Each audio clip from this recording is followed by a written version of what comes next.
Happy New Year. It's meteorologist Chris Spears in Colorado's Weather Center. And the year 2020, what a year for so many reasons. In terms of the weather, widespread drought developed across Colorado, and we're talking extreme to exceptional drought for a large part of the state. And it wasn't just us, it was really the entire western U.S., especially the southwest, Utah, Arizona, New Mexico, much of Nevada, West Texas, California, all going into a severe to extreme and in some cases exceptional drought.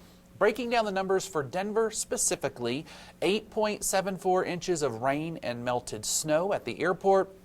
When you look at Denver's official weather data since 1871, that would rank as the 8th driest year on record.